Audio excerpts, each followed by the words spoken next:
To celebrate racing season, I'm matching initial deposits. Terms and conditions apply. Inbox me for details or hit the link in the comment section to support the show. What is up, ladies and gentlemen? I am here for round 2. People wouldn't know this, but quite a long time ago, we had an interview between myself and Jason Nightingale, and this fucking piece of shit here accidentally deleted the whole interview. How have you been, brother? Mate, pretty good since then. That was off-season 2016, and here we are, almost post-season 2016, and always happy to catch up with you, for a chat with you, mate. How fast has a year gone? I don't know. It has gone quick. I like just thinking about back, and that was midway through pre-season. We're about to start trials, and now here we are, almost in the holiday period for us, unfortunately. But it's been a roller coaster and a fast travelling roller coaster, that's for sure. And how have you been yourself? You've had such a fantastic career. This would be considered a harder time of your career due to the fact that you guys aren't going so well. But off the field, things are going fantastic for you. You've got your business mentorship. Would you call it business mentorship? It's just a small business course, business school. I like to call each other for athletes, and that's going really well. We've just had our second successful graduation go through Sydney, so the Sydney boys are all finished now, and we've got a couple more sessions with the Brisbane Bronco boys, and they'll be finishing and graduating in a couple of weeks as well. Obviously we've got a little bit more time with the Broncos boys as they're gonna be featuring the finals, and they'll be at work for a bit longer, but really good and happy to get our Sydney guys through, and a lot of different NRL clubs involved in the NRL HQ teaching, so awesome to have our second successful year, and definitely learn a lot of things about the boys, and got to know another group of great guys. And do you any outstanding students, any geniuses in the lot that you've been like, holy shit, this guy's pretty good? There was a couple. This year we had our high achievers were Valentine Holmes. Valentine Holmes? Yeah, definitely didn't expect it at the start, and he was really good. And then Angus Crichton, who's just debuted for South. They were the first two who finished our course this year. And Holmes? Yeah, so Val was he was ahead of where we were teaching. That's how good he was going. I'm not sure. Is there anything he can't do? He might have had a little bit of help. I think he had a few study buddies. Okay. But in saying that, it was good. He went outside of our thing, and was great answers and great business ideas they put down. And Angus as well. I think he was at university and juggling South's pretty hectic schedule. So those two guys mentioned. And then got Asapelli Finne was probably the next to finish, and he's a young guy. Plays at the Bulldogs now. Started at Tigers this year, and he's the next T-Rex. Next T-Rex? Skinny version of the T-Rex, as the Bulldogs fan tell him. But, so those three guys probably high achievers. And then, everyone in their own right did a great job, completed the course. What's the funniest question you've ever heard where you've been like, that is so fresh or funny? No question no question is a bad question, as you know. As an interviewer, you can ask, No, that's not true. Some journalists can ask some terrible questions. But no, I think all the boys were, were great to ask questions. Yep. We had Lonnie Vunakesi, who was part-time at the start of the year and debuted for the Roosters while he was also working as a garbage man and coming and doing waste manager. I think it is more waste manager. The waste, PC version. He's in waste management. So politically correct. Yeah, someone like him and just the amount of questions he asked and his the way that he wanted to soak up every part of it was pretty inspirational for us as teachers to be able to learn from those guys and just really see them absorb all the content we were giving them. So a lot of great experiences there, a lot of great stories, and I think the best part of that is, as opposed to our Brisbane Broncos course where it's all the Broncos, you got 4 or 5 different clubs coming together and getting to know each other, and then by the end of the course they end up being really good mates and friends of ours. So it's good. It's amazing to see how rugby league, a lot of the players are from poorer demographics, so they aren't actually given the opportunities like this, and it's amazing to see them respond so positively. And it's kind of sad on the other side because you're like, man, these kids that are from poor demographics don't get these opportunities, and if they did get the opportunities, they would be just as motivated as these guys are when they get the opportunity, kind of thing. Yeah, I think that is a big part of the challenge, and probably the reason we came up with the idea of bridging a gap between a practical way of learning and a kinesthetic way of learning that some people, especially athletes, a lot of the time prefer over some of the teachings in classrooms. And I think we had a young Wes, I'm not going to tell too much of his story, but he's got a couple of businesses already going, and wow. For seeing him start up, he's got Lolo Inc. And he told us a story about how at school he wasn't real confident in his learnings. Clearly he's an intelligent guy and has been able to set up these businesses. But he said that the difference between being in our classroom and learning in a different environment compared to the confidence that he had when he was at school is just completely different levels. So that is I suppose the battle of being a footballer, especially growing up. I know where we all, when we are at school, are thinking we're going to play first grade, so it's all good. And for some of us it works, but then at the end of the day, after footy's finished, you still need to do something. So to hear stories of people that maybe weren't as confident at school that come and get through a certificate fours, definitely can be a higher level of academic achievement that they've had. And then you've got other people that have been to uni or at uni at the moment who come and do our course and obviously find it a little bit easier academically, but then still pick up some practical stuff that we teach.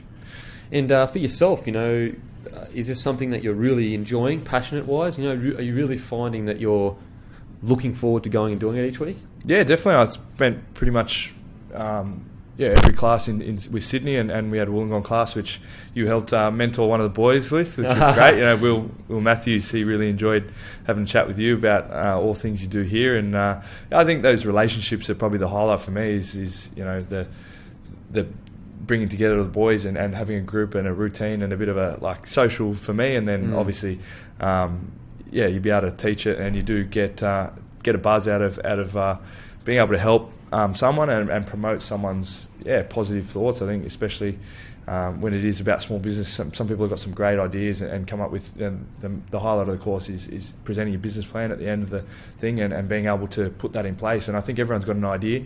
You yourself would have had an idea, and putting in those pieces of the puzzle that make it get to the final product is something that's really exciting, and definitely the social aspect of being able to turn up every week and have a bit of banter with the boys and people that were just in the same industry and then end up becoming mates, and seeing the group grow close together is something I enjoy and something that makes me want to turn up to as many classes as I can. And take us back to when you were a young kid. Have you always been interested in, obviously you're a footy player, but did you have an interest in the academic side, or has that been something that's grown into you as you've grown up and realised that there are opportunities out there for you whilst playing footy?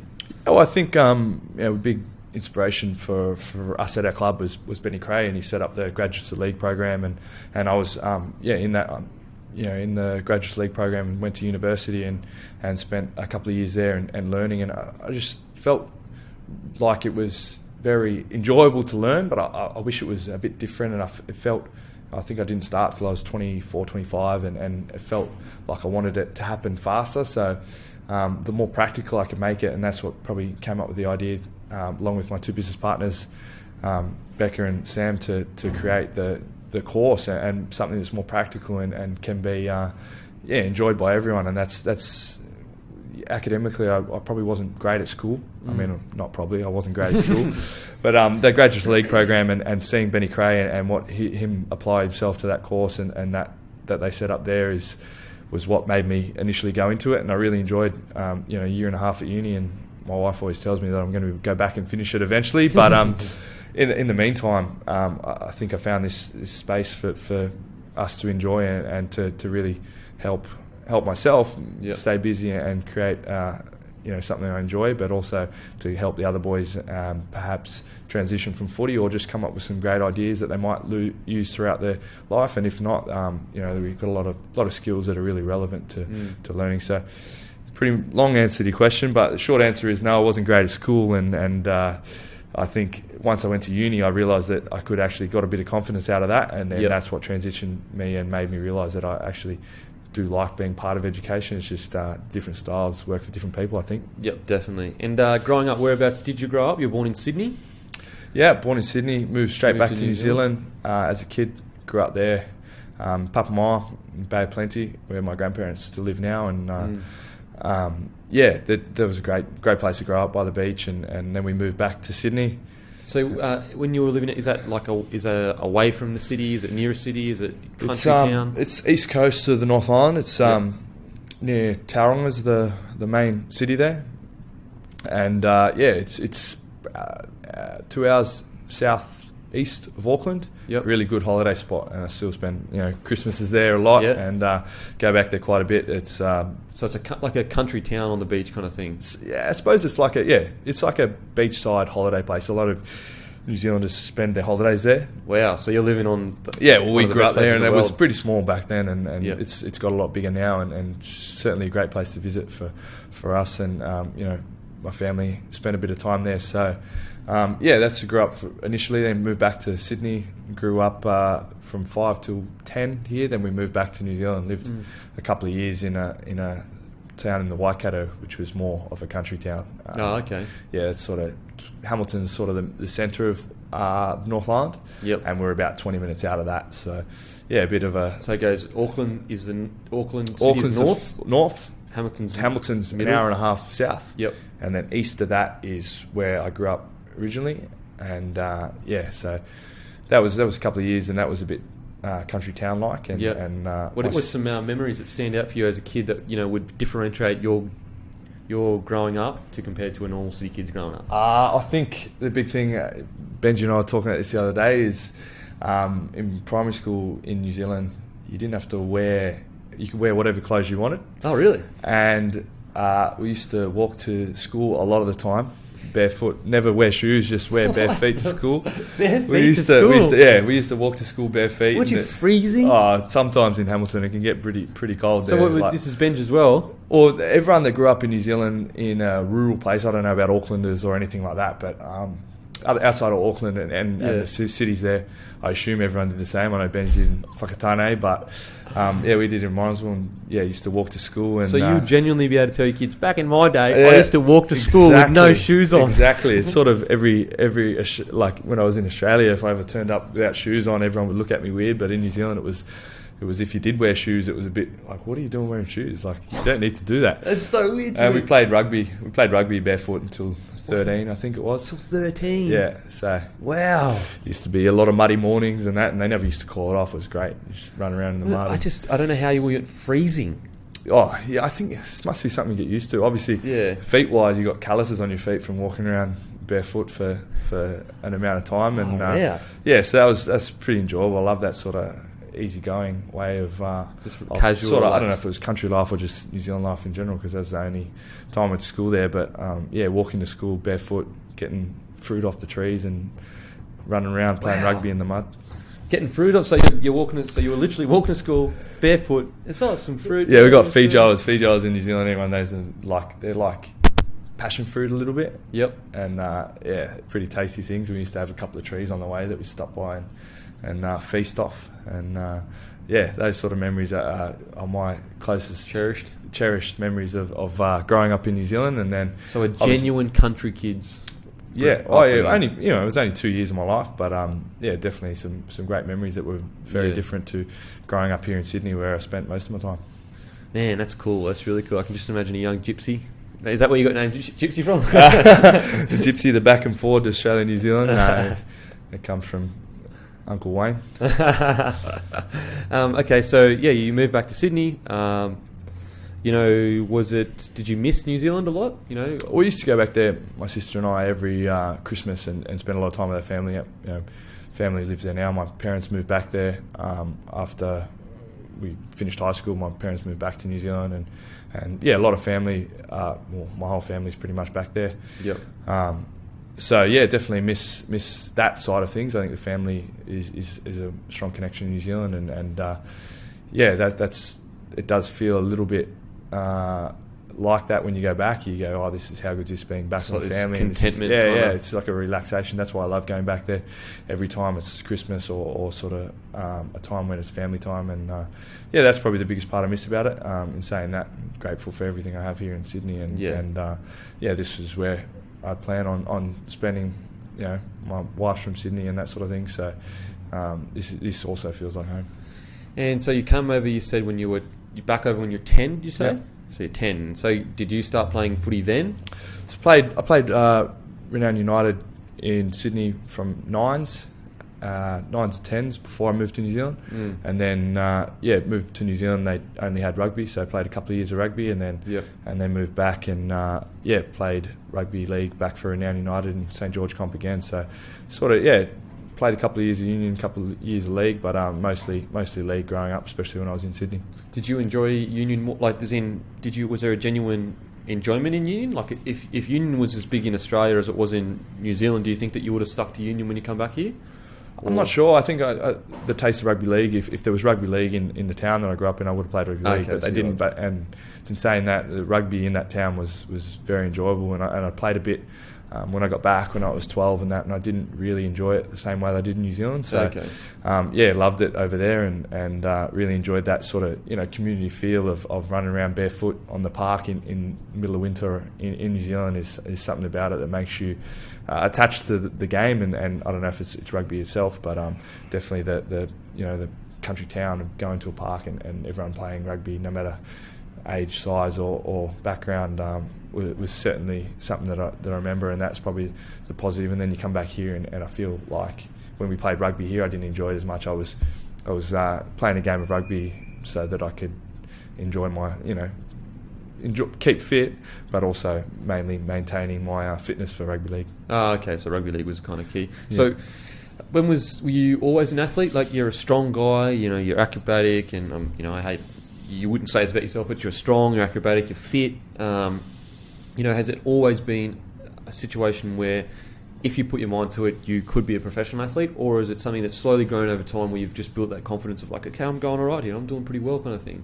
Yeah, I think it was definitely a matter of that. I wasn't a standout kid. I played like junior reps, sort of thing, but never stand out, never played schoolboys or anything like that. I didn't even play much footy at school. At my high school, didn't play schoolboys or anything like that. Yep. Didn't even go to the trials for Sydney East or anything like that. Really? I was just enjoying the club side of things and my junior club, just playing on the weekends and with friends like that. A lot of friends from my area in Sydney that I grew up with, and playing with them was pretty much the highlight of my career at the time. And I suppose it wasn't until got to under 20s age and probably started taking everything else a bit more seriously. I think we went through a couple of years of probably between 15 and 19 where it didn't, it was always an ambition and a dream, but it wasn't, it didn't feel as realistic as it did when I started playing 20s at 17, 18, and then probably my second year of 20s when I realised that if I tried hard and committed to training and also committed my energy to my game and got a bit more confidence that I was probably going to be good enough, eventually. So I decided I was going to have a crack at about 19, 18, and second year of 20s was pretty good year, and then given sort of a full-time off season after that, and that was when reality hit, I suppose. And how did that conversation happen? So that was just played a good year of 20s, and a lot of our boys did really well out of that year. They went up to reserve grade. The Morris twins, we had a great Danny Wicks and all these players that went on to play first grade from my under 20 side, and I stayed back in 20s and played a lot there, and was probably one of the older guys, not older, but leaders for, we're all under 20, so one of the better players, I suppose. And so I think from that period they said, I got offered a part-time contract with a full-time off-season and definitely an opportunity to potentially play first grade, and during that off-season probably learned a bit about work ethic and training, and I had some great leaders there, great examples set by, I spent a bit of time in rehab that year, and Dean Young and Ben Cray, Matty Cooper were all in rehab then, and just seeing the way that they attacked that even though they weren't running, I thought it was silly at the time. I remember thinking, why are these guys trying so hard in fitness when we're not even running? It's just we're on a grinder or a rower or something boring, and these guys are giving it everything. I'm like, trying to swim in a pool was pretty hard for me at the time, and then get my head around doing fitness off field was it was probably a learning experience, and it's so weird that something helped me grow. That something that you take for granted now. Like, of course you would go hard in fitness to keep your fitness up, but back then you was just like, what are you doing? Like, you're not running. Why are you rolling? Yeah, hard? and it's definitely a mindset thing. And when you're a kid and you're playing sport because you enjoy it, compared to when you're getting paid to do it, and there's more of an obligation. And then once you figure out that, well, I'm not doing this because I'm getting told to. I'm doing this because it makes me better. And because look at everyone else as an inspiration is what's keeping a level playing field, but also giving you the edge if you do train that extra bit. So that was a great experience for myself, being able to train a full off season and then eventually get my first grade crack later that year. So that's 2007? Yeah, 2007. So I think it was probably a few weeks into that. Round back 8. to part-time. There we go. You've got the stat there. Boom. Boom. There it was, round 8. And from that moment, I think once changed my mindset around that and got some confidence and realised that it could be done, and the process, I suppose, around it, you have to train hard, you have to commit to everything, and you have to make a few sacrifices as well. You know, obviously, socially was a big thing as an 18, 19-year-old, and those, not you don't have to give up everything, but you have to be smart about everything. Yeah, definitely, 100%. So when that phone call comes in, or when you get selected in 2007, what was the conversation like? Were you shocked? Were you like, wow, okay, this is a bit like, I don't know if I'm ready for this? Or was it like a natural progression? You know, you were 18th man a few times, and then they were like, all right, now you're getting your crack, kind of thing. Well, I think it was a matter of the first grade squad started pretty average that year. They weren't going great, and you did to try something, and they had a couple of bad results in a row, and I remember Brownie called me in and said, you know, you're going to be playing this week, probably the Thursday before we played on Saturday, I think. It's pretty late. Yeah, well, I think it was sort of a decision he probably knew before I did, sort of thing. He didn't want to give me more than a full week, but he also didn't want to give me the day before. So, he gave me a few days' notice, and it was a great occasion. I remember flew my family over from New Zealand, came watch me, and it was at Cogra, which is great. You know, place I'd grown up playing rugby league and in the area, and it's definitely a special moment in my career. I still remember the occasion and the nerves and the excitement and the crowd and how many people I had come and watch me and dropping my first ball ever. Oh no! Walk us through that. What happened? Spilt my lollies. We got the set. I can't remember. We kicked off or whatever. We got the set, and I thought, I'm going to need an early carry here. So Benny Hornby was playing full back at the time. And just said, "Give me the ball." Anyway, I'm sprinting from the back fence. Probably going to get worked. Even if I did catch it, I was going to get hammered. I was weighing about 81 kilos. And I remember just still running, and I'd already dropped the ball about 5 metres back, and I was just too excited. Thought I'd already made the break and everything in my head, and just too excited, and did that rattle you? A little bit rattled me, and then then from that set they did a grubber in the in goal, and I fumbled that. But oh my god, it's like a nightmare. It's a nightmare. Yeah, it was a couple of things, and I was just too excited. And then I remember the next kick return went straight down my throat and had a good run, and then scored a try not long after that, and everything started to feel a bit normal. And then I think got that itch around half time. Kicking off in the second half, I got that itch and looked around the ground and just thought, this is pretty awesome, and this is what I want to do for as long as my body will let me.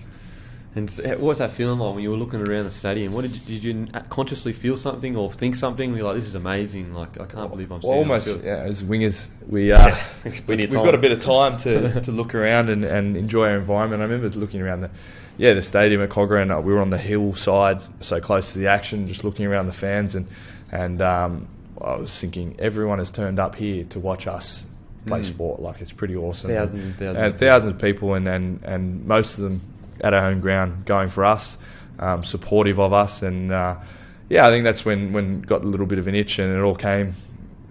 The ambition was there to keep doing it for as long as it could, and Yeah, luckily, I think I was about 10 metres behind on that kick-off, but that epiphany, seemed like it went for ages. And so, you finished your debut year with seven tries and 16 matches. What was that? Was that something where you were kind of like, this has all happened so quickly? Like, I just played 16 NRL games. Was it 16 matches that first year? Yeah, I don't think I missed a game after my debut. So I think that's what felt like it went quick. I didn't expect to play the following week. Someone came back from injury. I can't remember who. But I didn't expect to, play the following week, and then ended up backing up. Someone got injured, and I played, and then played from there on. I started getting better and better, and ended up staying in there for the whole year. So it did happen really quickly because it wasn't stop, start, in, out, in, out. It was in and didn't look back after that. So I suppose in that sense, it did happen really quickly as far as momentum building, and then towards that end of that year, we didn't make the finals that year, but it was just an experience to be part of those games and start all those games and carry on that into my first year with footy was pretty exciting. And so the next year you got selected for New Zealand. Yeah, well I was like I said, back to back for 16 games, and then started off the following year pretty solidly and probably tried even harder in that off season. Wasn't coming back from an injury the same way as it was in the first one, and really I think got a bit bigger and spent a bit more time working harder and like I said, got that drive and that ambition to continue to play good and play well, and it was a centenary test, but I'm not sure exactly why. It must have been someone injured. I think pick a skinny little 21-year-old back then. So but that was another great achievement and exciting time for myself. Was on the back of all that momentum that created in my first year, and luckily enough, got given an opportunity and a shot from Stephen Kearney at the time. So when you put the jersey on, that New Zealand jersey, what was the moment when it hit you when you were playing for New Zealand and you're like, wow, this is my country that I'm playing for right now? Yeah, it was in Sydney. It was great. So it didn't feel as I felt like I was sort of at home in the preparation, and that made, I think, things a lot easier. And a lot of big names were playing with, a lot of big names were playing against, and I think the whole build up to that was something that I was very excited. Didn't expect, I suppose, as a kid and early, and I remember making my decision on playing for New Zealand was something I decided when I was about 12 years old. Yeah, so you always do. You always think so.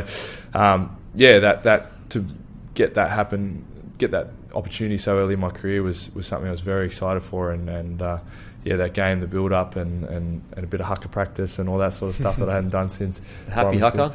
Yeah, a lot of it was probably worse than the happy haka back then. I think I had Spider-Man haka, Ruben Ricky says. So a lot of those sort of cultural things, I think that's the big part of New Zealand, is getting back into the cultural things and remembering, for me, a lot of my childhood and definitely representing my family when given that opportunity to put the Kiwi jersey on. And so the next year, you got selected for the Shellharbour Dragons a few times. Was that a rough time for you mentally? Were you frustrated? Were you, what was that? Because you have all this momentum going. 2007, you come on, you play really well. 2008, get picked for Kiwi side. Yeah. The next year, you get stuck behind Wendell Saylor, Brett Morris, and then you fight your way back into the side. But was that a frustrating time for you? No, well, that was I only played 2 games on the way back of injury. Wikipedia, someone still hasn't changed that. Bloody Wikipedia. Bloody. So that was, that was 2009 came in and started off, and then Brett Morris is on fire that year, and pretty much every year since then. Yeah, so good, it's ridiculous. It's ridiculous. He's still just doing it. Mate, you come back from injury, hasn't run in 3 months, and scores 4 tries in 3 games, whatever, easy. It was definitely a learning curve for myself. I played a bit of back row, a bit of front row, a bit off the bench, and I came back from a broken hand, played 2 games in Reggie's, but it was great for Wayne to have the faith in me to play a winger off the bench and give me all these other positions to play and opportunities to learn. I think I probably learnt that more in that year of my career than any other, because I got to play front row, back row, centre, wing, fullback. And you just kind of nailed it on the head. For a coach to pick what most would consider a winger on the bench and bring him on to play all these different positions, that's huge faith, like massive faith, to try and squeeze you into the side like that. Exactly. And that's the... Obviously, I was working hard to make sure I improved certain parts of my game, especially defence. Third year, first grade, and you're used to being a winger. Defending in the middle was definitely a challenge, and those some of those games I remember just taking a lot from them, and it's just, it can be a simple life standing out on the wing, and especially when you've done it enough times, it's just getting past the ball for tries, but being able to experience what every other player in your team experiences, across the park, other than the halves. I don't know how I didn't get to start in the halves, but, other than that was just a great experience for me to I suppose mature as a player, and learn things about my teammates, and positions they're playing, and myself, a lot about myself, and that I could transition and was a bit more flexible than what I'd probably given myself credit for. So it was a credit to Wayne to pay me off the bench, and I really enjoyed that learning part of my career, and I don't think I could have done it for 3 or 4 years, or my shoulders would have fallen off. But at least now you can bag other wingers and be like, exactly, you don't know what it's like, and that's a sledge that I've always had of when you try and get, mate, I played front row, but there's nothing to it. I've run off kick off. It's you guys are carrying on. You guys are nuts. So that's it. So no, I played a bit of lock, a bit of back row, and crazy. And it was just it was my head was falling off, but I really looked back on that year and thought, this is, you need to get back on the wing for starters, but also don't forget those things that you've learned and the transition that you've had. And so, you work your way back to the wing and you continue to play good footy, because you've played, that's something that is a strength of your body. You've consistently played quality footy over a long period of time, which is really, really hard to do. What do you reckon the reason for that is? Is it because you've constantly stayed on top of yourself mentally with, like, I need to do this, I need to do this, I need to train like this, I need to train, mentally, nutritionally, all these things I need to do to be the best player I can be? What's been the key ingredient to how consistent you have been over the last 10 years or whatever, nearly? I think balance is definitely a big part of it. I think you can't be, like you say, all those things. I talk about how hard I train, or how I also manage myself and balance and make sure it's not all about footy, not all about training, not too hard on yourself at different times. You got to keep a competitive edge, but you've also got to give yourself a break and make sure you are planning for when you're going to have some time away from footy, or have some time where you're working on other things in your life to keep the balance there. Because if you do fuss over footy and put so much thought into it, so much sacrifice, then you're going to burn yourself out. I think rugby league seasons, especially round 1 to 26, are very, very long. And you need to be able to balance those things. So as easy it is to say that I trained the hardest I could all the time, and I didn't made all these sacrifices, and that's what kept me there. It's probably not true. It's more about knowing myself, knowing my body, being able to prepare the best, and enjoying doing it. I think the enjoyment part of it, competitiveness, comes out whenever I get on the field, and no matter how I'm feeling, once I do get onto the field, I'm like, something has to give, otherwise you're going to get left behind, have a bad game, and you're going to have to grow up to regret it. So I think big part of it, like I said, balance and making sure that you're not too hard on yourself at different times, because it is a long season. You need to manage yourself through that. Such a knife's edge, man. Like, it is. You're too easy on yourself, and you start playing. You give yourself excuses, and you say this, that. You're too hard on yourself. You get down too much, and your attitude changes. Morale goes down. It's such a knife's edge. And you've got to get your routine, get it right, and make sure that you work hard initially, but you can't overwork. You can't overthink, and that's probably the thing that I've benefited most from is having balance, having time away, having family, supportive wife, great group of friends, and stuff like that, so that you can't overthink your footy, because it is professional sport is a very high performing industry, and if you do get caught up in that, allow yourself to get caught up in everything that's going on, read too much papers, watch too much footy, then it's too much. there's only so much The brain can handle. Yeah, brain can handle it before that turns into anxiety, which doesn't help you. So, definitely balance. Balance is the key to consistency and competitiveness and enjoying it. I love footy. Saying I don't watch it and that, I love playing footy regardless. I might not watch too much footy or anything like that. I love competing and I love the sport. And the nickname Gypsy. Tell us the story behind that. Yeah, it was when Wayne first came in. Yep. 2009. I think I was living in one of the footy houses. The footy houses they put up. Looking after, mentoring I was 20 at the time, 21. Mentoring a few young 20s through it, and mentoring them about the ways of a full-time trainer. I played about 10 first grade games at the time, and the boys moved on training. Wayne moved training down to Wollongong, and I'm like still sitting at this house in Oatley, going, well, I don't want to leave. I sort of grew up there anyway, and like I'm living in this footy house in the suburb I grew up with. My family's back in New Zealand. I'm like, I don't want to leave. Yeah. Anyway, they eventually got sick of it, and Dragon said, "You've got to go, mate. You're the only one here. You're in a 3-bedroom house. We've moved everyone that was living with you. They're all living down in Wollongong. You're living in this house that we're paying, board for. Well, I was paying board for it, but it wasn't worth it for them anymore, paying for the rest of the board. So they eventually kicked me out, and got kicked out of there. That's what the club. Well, it was fair enough. I was paying my rent as a third, and then they moved the other people. Were all living down in Wollongong, so I was there alone. It wasn't mad, but it was decent, and it was good for me, and I was happy to be there. I'd still be there now. But they eventually got me out of there in January, and I wasn't really prepared, to be honest. I didn't have another place to live. I think I was getting paid about $8,000 a year or something like that. I ended up moving to just staying with my girlfriend at the time. She's now my wife, but stayed at her house a little bit. Sort of crashed down in Wollongong. At family's home? Yeah. Crashed it down in Wollongong a bit. Yep. I crashed here and there, and so you were technically homeless. Technically homeless, but not really. Yeah. I was in between houses at the time for a few month period, and Wayne used to ask me, and I think he was getting a bit worried about.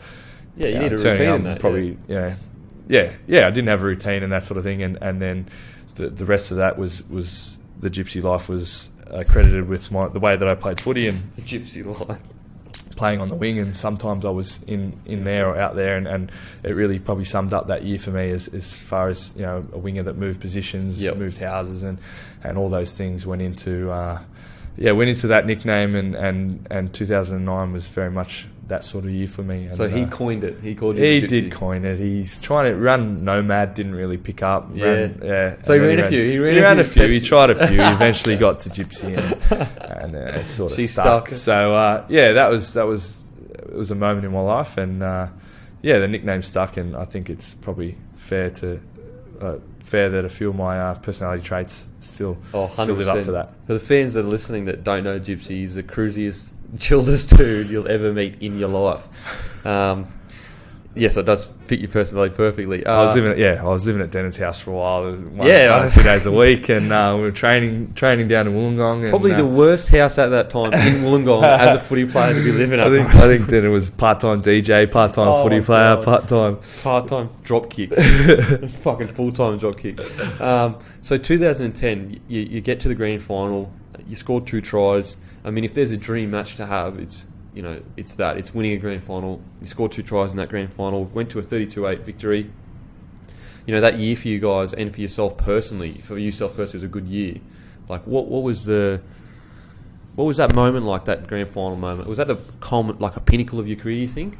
Yeah, I think definitely it was a culmination of a lot of hard work over a 2-year period for the Wayne's era, and then probably a 10-year period for some people that have been there for that long. Dino and all that. Dino and all those guys that have been there for so long. The culmination of something massive. So we felt like, myself and Brett felt like we were through the middle part of that, and then to see the back end of that Gaz, Coops, Dino, even Benny Cray had been there for so long. I think we appreciated it, but seeing them appreciate it and the amount of work that they've done throughout their whole careers led to that point was pretty special. And I think, a bit of disappointment in 2009. We finished minor premiers. We went up to Brisbane and lost. We got knocked out in straight sets. I think that burned a bit of a dented our confidence a bit because we had such a great year, finished first, and we're on holidays with the rest of the people that finished 2 weeks earlier. It feels like all that hard work's for nothing. Yeah, and I think that probably did light a bit more of a fire and realise that we had the potential to do it, but you still got to do it, and we definitely didn't do it that year. We didn't respect our competition, and we knew we needed to go into the following year. So I think there was a combination of a lot of work, a lot of effort, and the instilling of confidence and belief that didn't happen overnight. And obviously that occasion, the build up, a few weeks leading up to it was like we were just in a bubble where all the staff and the players were just, it was like nothing else existed at the time, but not in a bad way, but in a way where I think we felt close to unbeatable. You had a goal and you all bought into it. Yeah, everyone was bought into it, and I feel like we were pretty solid, and there was nothing that was going to penetrate that feeling that we created. And so is there any moment on the field or in that grand final that you distinctly remember where you looked up or something and you just thought, this is happening, this is what I lived for, kind of thing, this was my whole career to win an NRL grand final? Some of the greatest players to ever play the game don't get that opportunity. Was there any moment where you kind of realised that, or feeling that came over you when you scored those tries? Or I think the second try. I think the first try I was very excited to get across the line. I thought, we're back in this. Second try, I thought we're probably going to win this game, and that was pretty special feeling. I felt that energy that we played a pretty average first half, and to come out and score a couple of tries and take a bit of pressure off ourselves and to get in the game and conquer those the nerves and expectations that we were probably playing like we had. And then after the second one, definitely a pretty good feeling knowing that we were on our way. And then I remember just being able to enjoy the last 20 minutes of that game is priceless and something I'll never forget. I think after Dino and Nathan Fiend scored towards the end of the game, we still had another 15-20 minutes of the game to go, and I just still remember defending outside Sowie, and we were like just Jamie's like, he's pretty passionate. He was whooping up with 20 minutes to go, and Bo Scott's in there grabbing us by the collar saying, we still got to tackle. Like, come on, mate, we can't lose from here. I think that those memories, you enjoy yourself every time you play footy, but the contentment that I got out of that last 20 minutes, knowing that we've done a job that had culminated in that, and being able to enjoy that time on the field, still doing what you love, playing footy, without the pressure of expectation, the pressure of what might happen in the future. It was a pretty surreal moment in time, and you could genuinely enjoy the moment. Yeah, genuinely enjoyed the occasion, because when the start of it, when the crowd's up and everything, it's pressure. You're too nervous, and there's too much. There's too much of a weight of expectation that's sitting on your shoulders for to enjoy it. So having that last period of the game where we'd got the momentum, we'd got kicked far enough in front to enjoy the spectacle, the contest, and felt like you go between transition of being a support, like a fan watching yourself. It was pretty special. And so for you personally, after that, what was it like after the celebration, stuff like that? Was there any funny moments or anything like that? I mean, I don't get hate. I'm sure there were plenty of funny moments. Plenty of funny moments. But, plenty of great times. I think initially, it's you go into a bit of a solemn, quiet state when you're reflecting. I think personally, everyone on the bus, especially on the way home, we were really amped up and G, but I suppose you did need a bit of time to reflect, and I'm sure other people who experienced that won competitions before, just a bit of time to reflect and that, and 3 days of really enjoyable celebrations, lot of good times, a lot of I think steam was let off throughout that time, and really enjoyed each other's company. I think it's the main thing is celebrate your achievements with your staff and your players, and those times will be with us forever. And then I ended up getting on a plane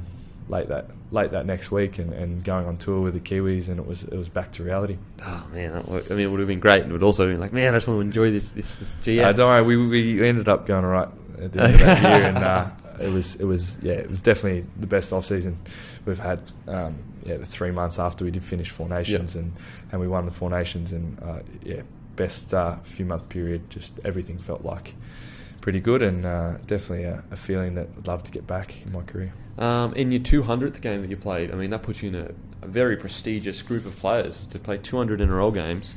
What was that like for you? Yeah, I think personally highlight of this year for me, being able to reach that milestone. But not only that, it was the occasion was pretty special, and the performance from the boys, especially defensively, pretty tight game, bit of rain, and Sydney Cricket Ground, and was it the Roosters? South. We played South there. South. And, it was crazy. I remember. And the boys played awesome, and I think that it made that moment extra special. Is the performance that everyone put in, and highlight this year, and feel very grateful to have been able to play 200 games, over my career, and feel very lucky and to be part of that. And for that occasion, this year was pretty special to me. And do you have any funny memories? I mean, you do have funny memories. What is a specific funny memory that you can tell about the boys or anything like that? Any funny stories? With one of the boys, I'm sure Dell has some funny stories of him doing funny stuff. He was a character. Dell was pretty awesome. Yeah, he's definitely enjoyable to have around, and high energy. I don't know how he kept it up for so long. He still has it. He still has it. He still buzzes around. He'll give you a call every now and then. And, hey, how you going? 100 miles an hour. I love it. Yeah, so there's plenty of great characters played with in the game, and I think that's probably the strength and what you take most from being in the sport for so long is there's so many good people involved in it, a lot of great characters, a lot of people who are just good mates, and that's I think a part of your career when you play over 200 games is you get to play with all these characters, and that's something that I take away from it, and great group of friends that it creates.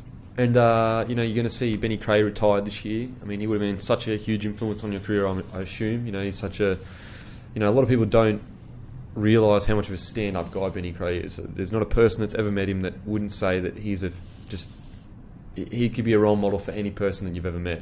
For yourself personally, what's it like to see him hang up the boots? And he's one of those great people who I've been lucky enough to meet in the game. He's an inspiration, like you said. He could be a role model for anyone, whether it's about work ethic, about sacrifice, about balance away from footy. He got a uni degree before it was easy, like before we had tutors and that sort of stuff. He did it on his own. He actually did it on his own and balanced his schedule around that. And it takes a very driven individual to do that. And then in saying that, he's one of those guys that will do anything for you and will be there and just an ultimate leader. He's the kind of guy. Like this year, he struggled all year with injury, and he's still been there to help us through any issues we were having on the field or off the field, and that's he's the sort of his career. He's the ultimate, exactly. He's the ultimate selfless team member, team first guy that puts his whatever he's dealing with the side, which would have been obviously a lot this year, to help us, and that does sum up Benny Creagh. He's ultimate team player, ultimate stand up guy, and the kind of guy that would work his ass off to help you. And also sacrifice anything for the betterment of the team. And the injuries and stuff that he has pushed through, there is not many people in the NRL that would ever be able to have the mental toughness to play on what he has played on. Injury-wise. Exactly. The amount, I think that was probably the way that he approaches his training, even though his training wasn't the same as everyone else, was incredible. And he'd do one session a week and he'd be lapping you on the fitness field. I'm like, what's going on? He hasn't run. His skin folds are some of the lowest. His physique's some of the best. He literally can't train anywhere near as much as the rest of the boys. And he's still fitter, stronger, more committed, and less fuss about it. You never complain about anything. You never ever see him complain about anything. Never heard it. Everyone's, we're going through the toughest time ever, and people will complain and whinge, and Benny Creagh will be like, no, it's all right. Let's just do it. Let's just do it. And that says a lot about the character of the guy, and definitely a great career, and feel excited to and blessed to be part of long part of his career, and very sad to see him hang up his boots, but he'll be around the club, and it will be plenty of good times in the next few weeks for us to enjoy his company, because doesn't mind a celebration either, and we've got a little trip planned for him and Benny. all this good stuff coming up. A lot of people probably don't know about him, but Don't get him going. you don't want to get him going. Not the big lad. Get him going, and I think he's one of those guys that puts everything into everything, and look forward to sharing some emotion with him in the next few weeks. And what about a guy like Benji? You know, you're Kiwi brothers. You're from the same kind of place. You know, you're both from New Zealand, so when you come here, you can always connect on that most basic level of being from the same culture and everything like that. You know, what's it like to see? Now, obviously, it's question marks as to what he's going to be doing, and you know, I know he's going through a tough time, and he's one of the biggest superstars we've ever had in the game. But you know, what's it like to see? You know, if he does choose to retire, is that going to be something that as well that is going to, I guess, affect you? You know, sad to see such a superstar go, kind of thing. Well, I think that it will be sad to see because he's still got such a passion for the game, and I think he's still got a lot more to give. Yeah. You know, he's only 31, and I think he's got a lot more to give the game, given the opportunity. Yeah. I'm sure someone will give him the opportunity. Yeah. Saying that he's another team first kind of guy. He's the most generous guy you ever meet. He will literally, do anything for you, and ultimate team player. So. To be able to know Benji for a long time, since New Zealand days, and he prides himself on his humility and he's the way he's handled himself this year is probably a testament to that. He's hasn't carried around the weight of that sort of stuff, and all the contracts and stuff he's been through, and even now that he's thinking about whether he's going to retire or not, I'm sure he doesn't want to, and I hope, like I said, hopefully he's given an opportunity with someone, because he'll do a great job for them. He's a great team player and a kind of guy that really brings a squad together, brings a team together, and he's very inclusive of everyone. You know, he's just a good player to have for your culture, a good player to have for your squad that will have you back. So. It's another guy that is sad. He's not going to be with the Dragons next year, but he's going to be a friend of mine forever, and another great person that I've met throughout this journey. That's something that I was, not surprised. I was kind of surprised at. We knew he could play footy, and we knew. I mean, he's literally unbelievably good, unbelievably talented. But the way he's handled this whole situation with so much humbleness and no drama, I think, hats off to him. Because, he's a guy that has such a huge profile. He could throw a little hissy fit and be cut at this or cut at that. But the quotes that I've seen him say, he could not have handled this whole thing better. He literally could not have. What else could he have done to make it as comfortable for everyone as possible, kind of thing? Exactly. And I think that's part of his, he's a pretty genuine guy. He doesn't want it to be about him and that sort of thing. So, really looking forward to playing our last game together, and I think that's going to be a big tribute to obviously Benny Cray initially, and then Benji as well, and a lot of great times and great memories that supersede rugby league and the game itself, and those relationships that you enjoy and cherish. And like I said, they're great friends of mine, and Benji. He's definitely a lot of fun for these times, and I think as long as we enjoy each other's company and we will remain friends for a long time, and he's just one of those guys that, like I said, brings a group together, and he'll have time for anyone. He's always inclusive of everyone and wants everyone to have a good time, and certainly a pleasure to play with. And favourite rapper of all time? Rapper. Yep. Rapper. I'm going to say Kanye. Kanyeezy. Yeah. Even off the mic? Not off the mic, on the mic. I just like his, No, I think he's still got some great rhymes. I love a lot of his tunes. Some of the stuff I love he says some of the stuff he says, but you got to. I don't like him for his personality or anything like that. I don't dislike him for his personality either, because I don't read enough about it. I hear some funny things, and especially the stuff he did with with Jay-Z and the album Watch the Throne. That was a couple of years ago. That was outstanding, and I went to his concert when I was a kid. One of the first one I went to when he did College Dropout back in the day. Oh, what an album! And so he's definitely up there for me, as much as it comes with all sorts of connotations about myself. Don't judge me, but yeah. Favourite movie of all time? movie of all time. I watched it again the other day. It's on Netflix, which is good. Is The Departed. Enjoyed Oh, that movie, mate, what a movie! Yeah. That I is love a that great, movie. great So movie. watched it again the other day, and it reminded me. He's spare 3 hours. I think I could watch that a few more times. Oh, mate, it's so good, so good. All right, brother. Anyone that's listening, if the business school, is it external? Are you going to move out into the external kind of public realm, or are you going to stay into footy kind of thing? Yeah, well, our growth will be into elite sport. We've been speaking with New South Wales Cricket, got some connections in that. And then initially we've done Broncos has been a great growth for us, going up there and being able to put the course on for those guys that our growth probably around our game initially, and then it's elite athletes, and there's a lot of I think it's a great area, education in professional sport, because we're blessed to play the sport and get paid well while we're doing it.